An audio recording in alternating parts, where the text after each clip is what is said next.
प्रिय विद्यार्थी, Hindi with Holi spirit में आप सभी का एक बार फिर से स्वागत है। आज मैं आप लोगों के लिए एक नया विषय लेकर आया हूँ। आपके पाठ्यक्रम से इस नए विषय का नाम है अलंकार। तो आज आप हमारे साथ सीखेंगे अलंकार, जानेंगे कि अलंकार क्या है, इस शब्द की व्युत्पत्ति कैसे हुई, इसकी परिभाषा क्या है, इसके प्रमुख रूप कौन कौन से हैं और आपके पाठ्यक्रम के अंतर्गत कौन कौन से अलंकारों को रखा गया है। तो सबसे पहले हम जानें अलंकार क्या है। अलंकार शब्द की व्युत्पत्ति दो शब्दों को मिलाकर हुई।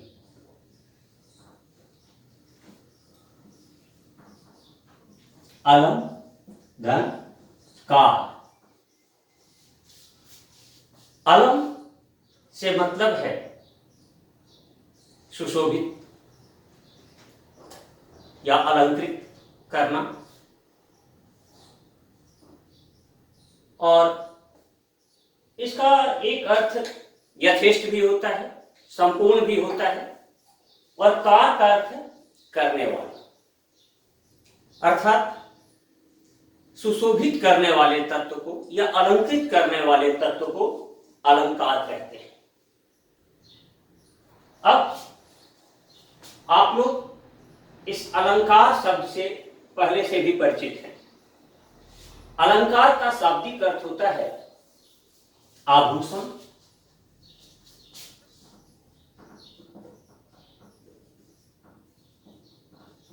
या गहना।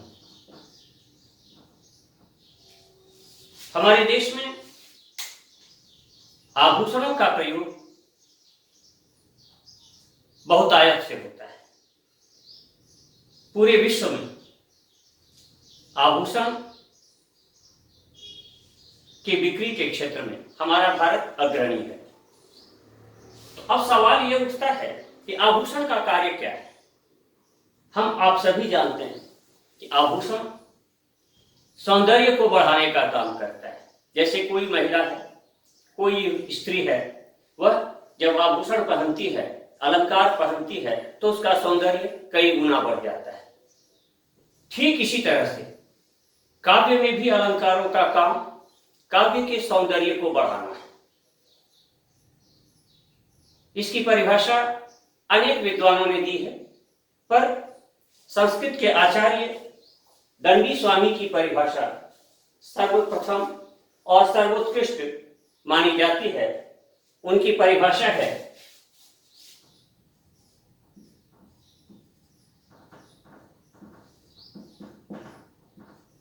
काव्य शोभा कराम धर्मान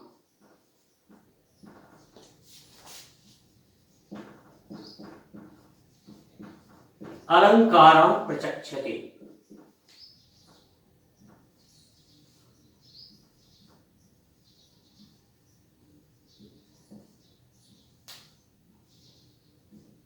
काव्य शोभाकरं धर्मं अलंकारं प्रचक्षते, अर्थात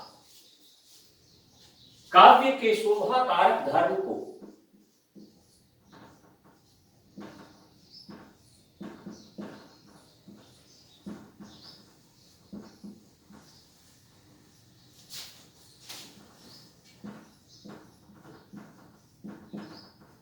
काव्य के शोभाकारक धर्म को अलंकार कहते हैं।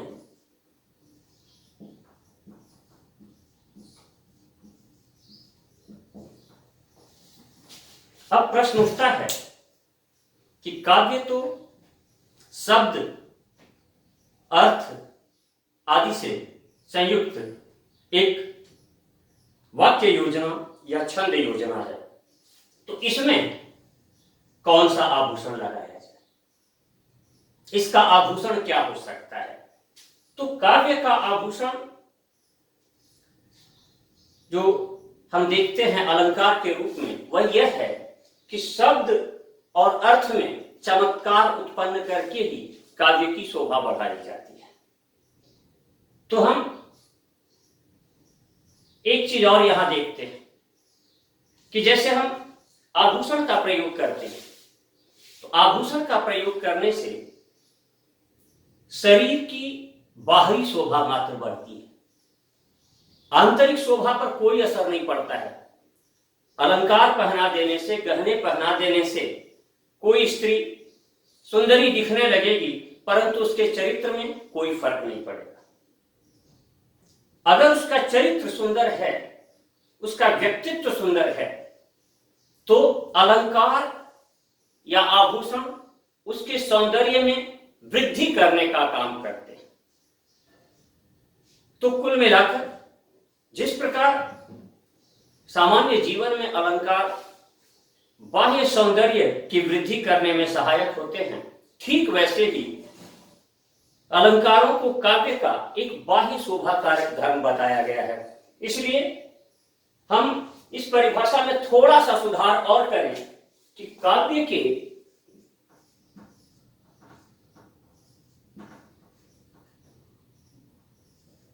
बाह्य शोभा कारक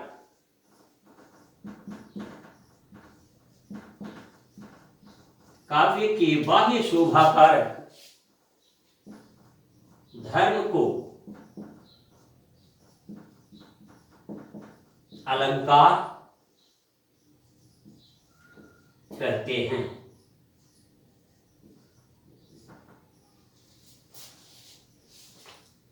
तो ये तो हुई अलंकार की परिभाषा। अब कैसे बनता है अलंकार? अलंकार के कितने भेद होते हैं? यूं तो कहने को तो अलंकार के सैकड़ों भेद हैं, किसी ने 188, किसी ने 192 तक भेद बताए हैं, लेकिन मुख्य रूप से अलंकार के दो भेद माने जाते हैं। अलंकार के मुख्य रूप से दो भेद किए गए हैं।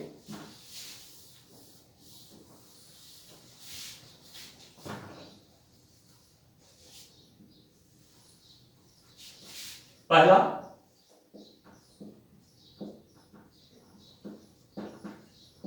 शब्दालंकार और दूसरा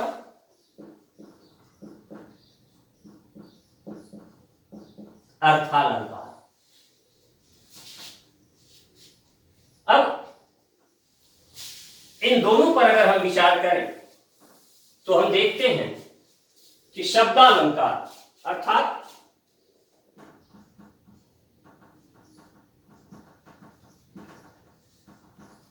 शब्द धन अलंकार, तो शब्दालंकार शब्दों की सजावट द्वारा बनता है। इसके लिए हम ये परिभाषा ले सकते हैं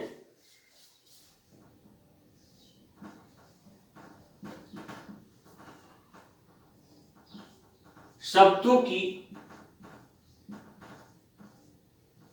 सजावट द्वारा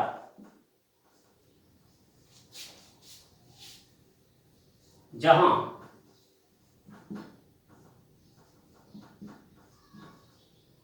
काव्य की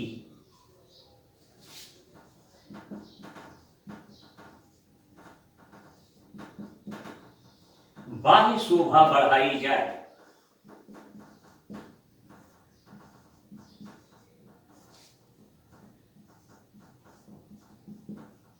वहां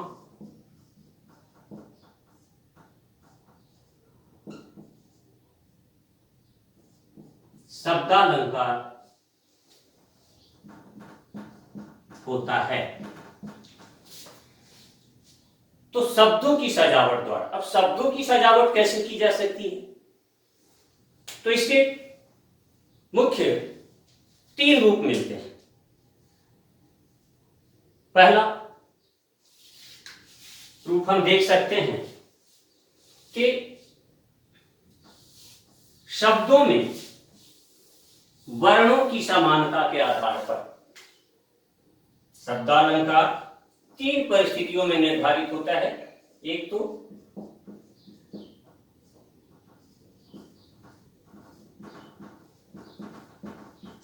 वर्णों की समानता के आधार पर, दूसरा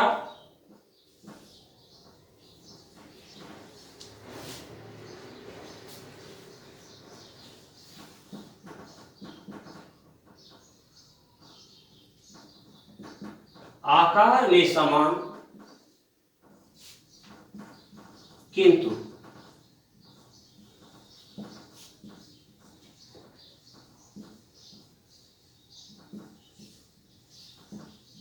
अर्थ की भिन्नता के साथ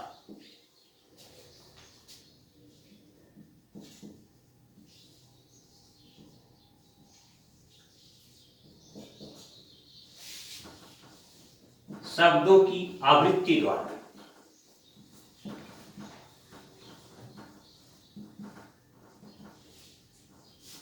और तीसरा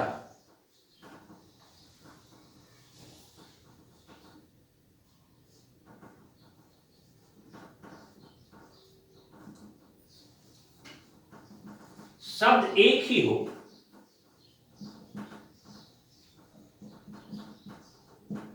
किंतु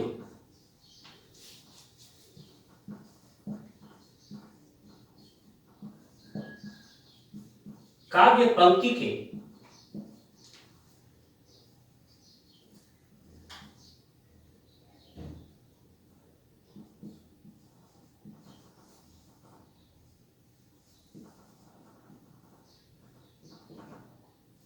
विभिन्न शब्दों के साथ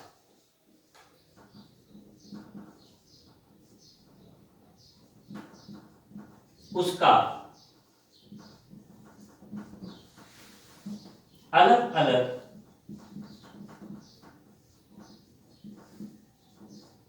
अर्थ में, अलग अलग अर्थ में प्रयोग हो। तो ये तीन प्रमुख बातें शब्दालंकार में आती है। पहला, वर्णों की समानता के आधार पर, अर्थात किसी खास काव्य पंक्ति में लगातार कई शब्द एक ही वर्ण से शुरू हो रहे हैं, एक ही तरह के वर्ण से। दूसरे में एक ही शब्द बार बार आता है पर हर बार अलग अलग अर्थ में आता है। और तीसरा, कोई ऐसा शब्द जो एक बार आता है परंतु उसके अलग अलग कई अर्थ किए जाते हैं। तो इस तरह से शब्दालंकार में हमने देखा कि जहां शब्द को बार बार आवृत्ति किया जाता है अर्थात दोहराया जाता है तो वहां शब्दालंकार होता है। तो एक बार फिर से हम देखें कि शब्दालंकार क्या है। जैसे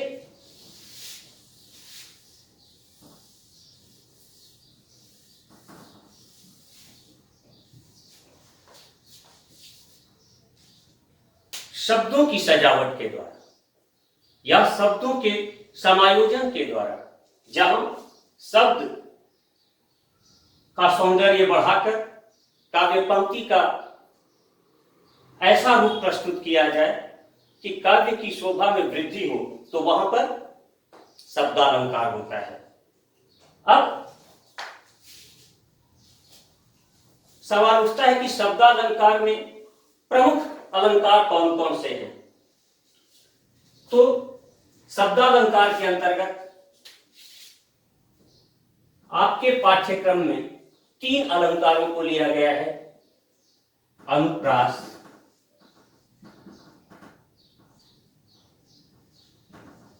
यमक और श्लेष।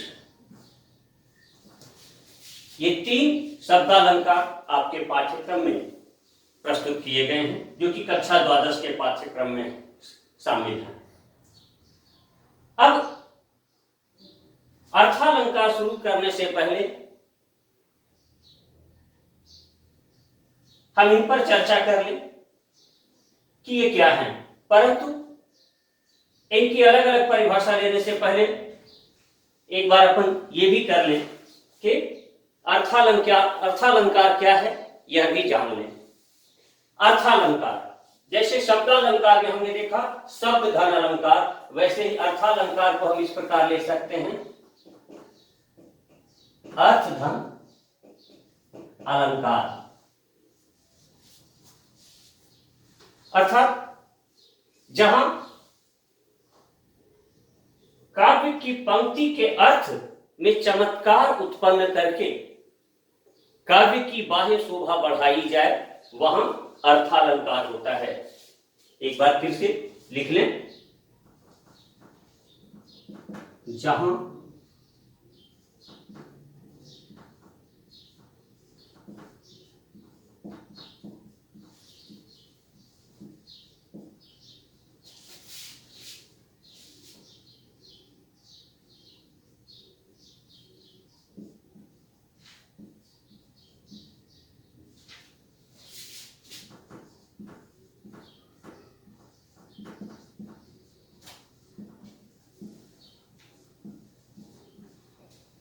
काव्य की पंक्ति में निहित अर्थ द्वारा काव्य की शोभा बढ़ाई जाए, वहां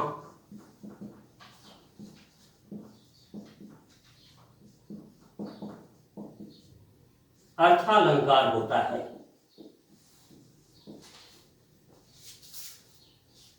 तो इसमें शब्दों की प्रधानता होती है शब्दालंकार में, जबकि अर्थालंकार में अर्थ की प्रधानता होती है। और आपके पाठ्यक्रम में जिन अर्थालंकारों को शामिल किया गया है वे हैं उपमा, रूपक, उत्प्रेक्षा,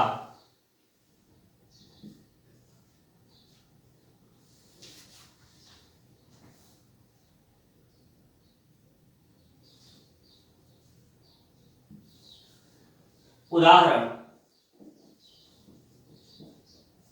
और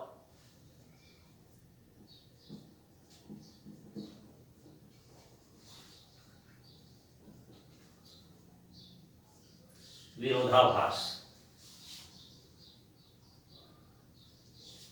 तो ये 8 अलंकार कुल मिलाकर आपको अपने पाठ्यक्रम में पढ़ने हैं। तो सबसे पहले आज हम प्रारंभ करते हैं शब्दालंकार से।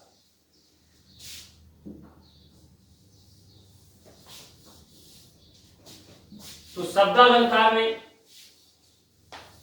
हमारे पास 3 अलंकारों का अध्ययन करने का जिम्मा है। अनुप्रास, यमक और श्लेष। तो सर्वप्रथम हम देखते हैं अनुप्रास।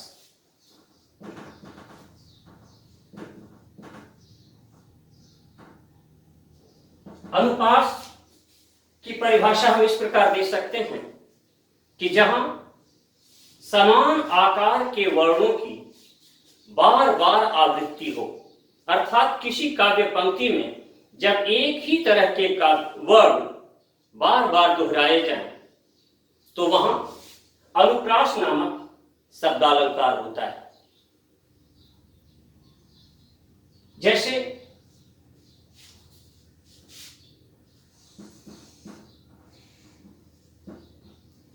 सबसे पहले हम परिभाषा को एक बार देख लें, जहां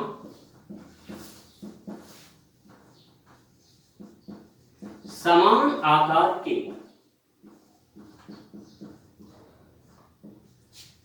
वर्णों की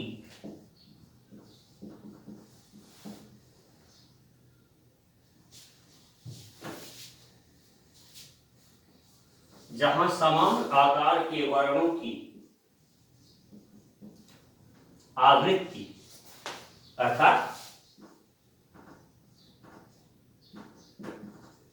दोहराव हो, वहां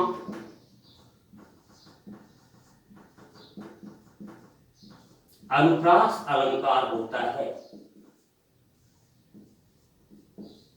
वहां अनुप्रास अलंकार होता है। समान आकार के वर्णों का दोहराव, जैसे उदाहरण में हम देखें,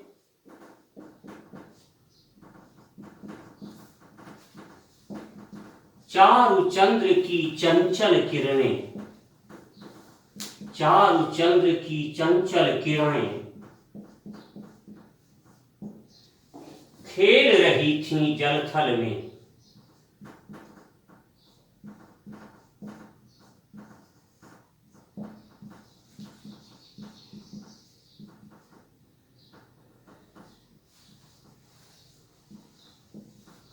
चारु चंद्र की चंचल किरणें खेल रही थीं जलथल में।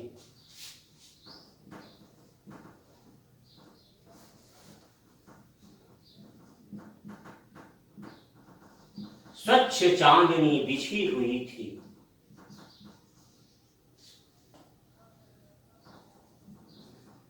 स्वच्छ चांदनी बिछी हुई थी।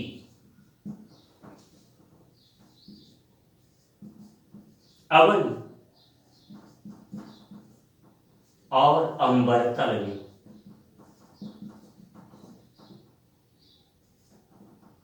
अवन और अंबर तल में।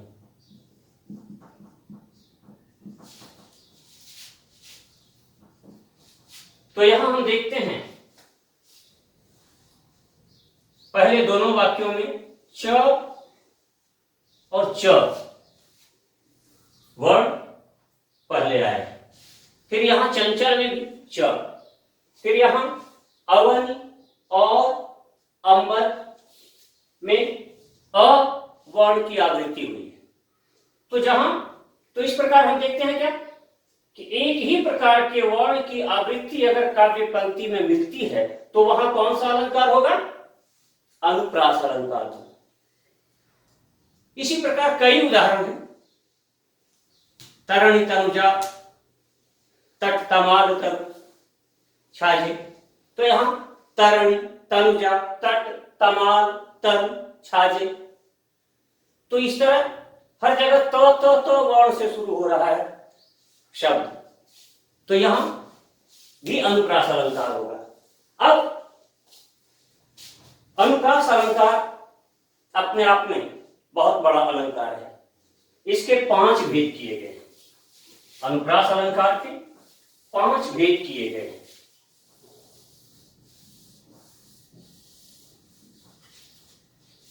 तो इसके 5 भेद हैं।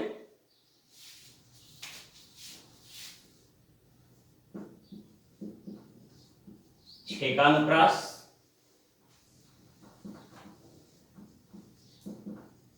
वृत्त्यानुप्रास,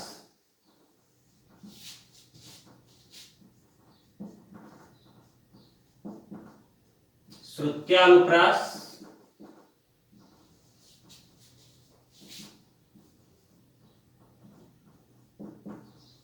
अंत्यानुप्रास और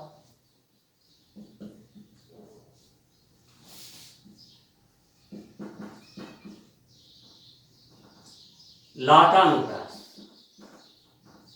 ये 5 भेद अनुप्रास के किए गए। तो इनमें हम सबसे पहले देखते हैं छेकानुप्रास। आपने देखा 5 भेद किए गए। छेकानुप्रास, वृत्त्यानुप्रास, श्रुत्यानुप्रास, अंत्यानुप्रास और लाटानुप्रास। अभी हम सबसे पहले देखते हैं छेकानुप्रास। छेक शब्द का शाब्दिक अर्थ होता है चतुर। तो चतुर लोगों के द्वारा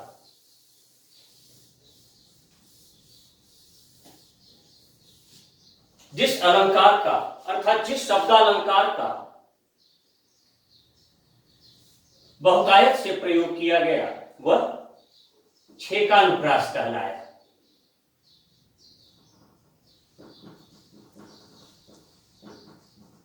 तो छेकानुप्रास की परिभाषा हम इस प्रकार देख सकते हैं, अनेक व्यंजन की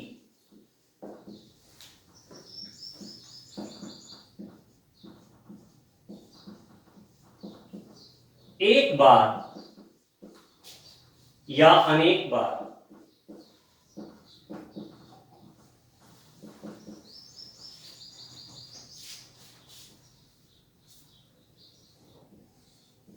जहां अनेक व्यंजन की एक बार या अनेक बार स्वरूपतः तथा क्रमतः आवृत्ति हो,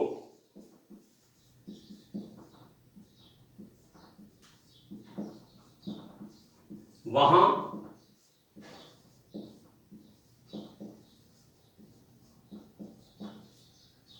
छेकानुप्रास अलंकार होता है। अनेक व्यंजन यानी पास पास आने वाले शब्दों में एक से अधिक व्यंजन, इसमें स्वरों की मात्राओं से मतलब नहीं, सिर्फ व्यंजन भी मिल जाए तो भी बहुत है।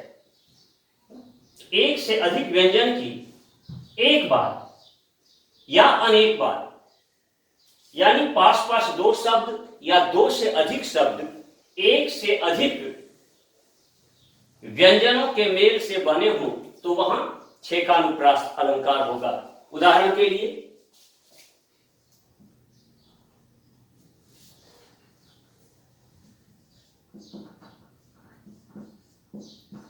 बंदम गुरुपद पदुम परागा,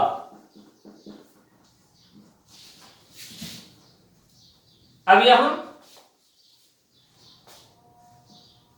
पद और पद,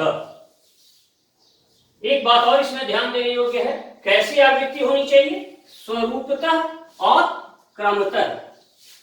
स्वरूपतः से मतलब है जैसे यहां प और द है तो यहां भी प और द है, और क्रमतः से मतलब है मतलब एक ही तरह के वर्ण हैं, एक ही स्वरूप के वर्ण हैं, तो ये हो गया स्वरूपतः। और क्रमतः से मतलब है जैसे यहां पहले प और यहां द आया है, पहले प फिर द, और पदुम में भी पहले प और फिर द आया है, तो स्वरूप भी वही है और क्रम भी वही है। इस तरह से अनेक व्यंजन का जो दोहराव हुआ है, इस वजह से यहां क्या है? छेकानुप्रास अलंकार। तो अच्छी तरह समझ गए आप लोग कि जहां अनेक व्यंजन की एक बार या अनेक बार स्वरूपतः तथा क्रमतः आवृत्ति हो, वहां आवृत्ति यानी दोहराव, तो वहां क्या होगा? छेकानुप्रास अलंकार होगा। और यहां हम देख रहे हैं कि प और द का उसी स्वरूप में और उसी स्वरूप में यहां भी उसी क्रम में स्वरूप और क्रम दोनों की समानता के साथ आवृत्ति हुई है, अतः यहां छेकानुप्रास अलंकार है। अब अनुप्रास अलंकार के दूसरे भेद को हम देखते हैं।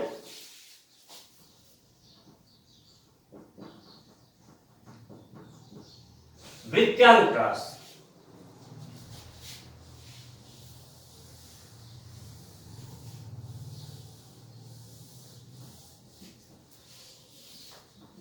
वृत्त्यानुप्रास की परिभाषा हम इस प्रकार दे सकते हैं, जहां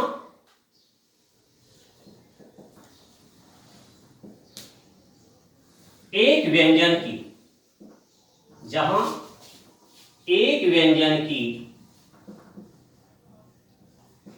एक बार या अनेक बार स्वरूपतः तथा क्रमतः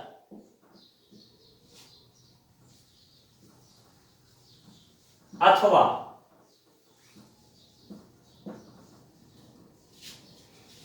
अनेक व्यंजन की एक बार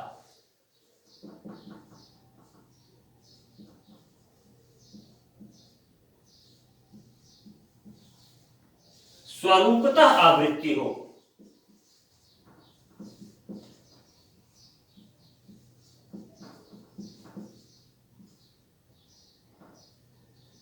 वहां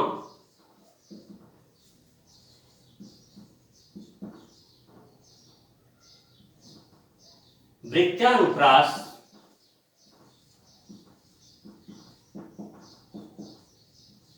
अलंकार होता है। अब इसमें हमने देखा एक व्यंजन की, शेकानुप्रास में देखा था अनेक व्यंजन की स्वरूपतः और क्रमतः। इसमें एक व्यंजन की स्वरूपतः और क्रमतः आवृत्ति हो, और एक शर्त और है, अगर ऐसा नहीं हो तो अनेक व्यंजन की एक बार स्वरूपतः आवृत्ति हो। स्वरूपतः से मतलब सिर्फ अनेक व्यंजन हो, स्वरूप वही हो, पर क्रम हो ये जरूरी नहीं है। क्रम बिगड़ सकता है, पर जो जो व्यंजन आए वो सामने वाले शब्द में भी आए। तो इस तरह से इस वृत्यानुप्रास अलंकार में दो शर्तें हैं। पहली शर्त क्या है? एक व्यंजन की एक बार या अनेक बार स्वरूपतः तथा क्रमतः आवृत्ति, अथवा अनेक व्यंजन की एक बार स्वरूपतः आवृत्ति। तो चूंकि दो परिस्थितियों में यह अलंकार बन रहा है, इसलिए इसकी परिभाषा भी, इसका उदाहरण भी दो तरह का होगा। तो पहली शर्त का उदाहरण हम देखते हैं। जहां तक मेरा मानना है कि संपूर्ण साहित्य में अब तक जितने साहित्य हिंदी में विशेषकर रचे गए हैं या अन्य भाषाओं में भी, उनमें इतना सुंदर वृत्तानुप्रास अलंकार का उदाहरण शायद ही मिले। गोस्वामी तुलसीदास की कवितावली की एक पंक्ति है,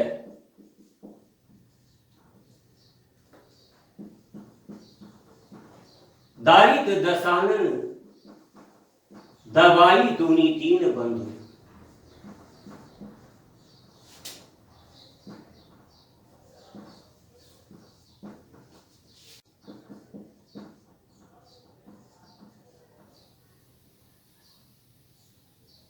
दारिद दसानन दवाई दूनी तीन बंधु, दुरित दहन देखी।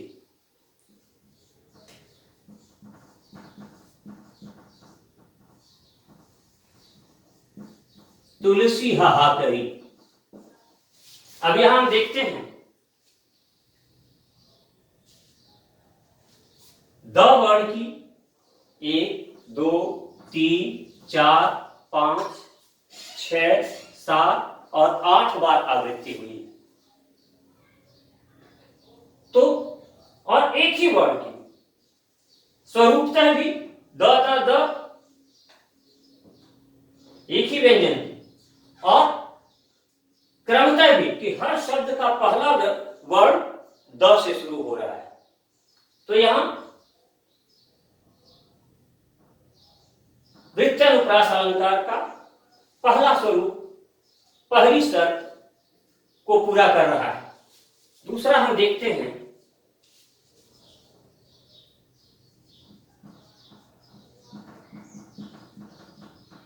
रस सरिता कब बक अवगाह।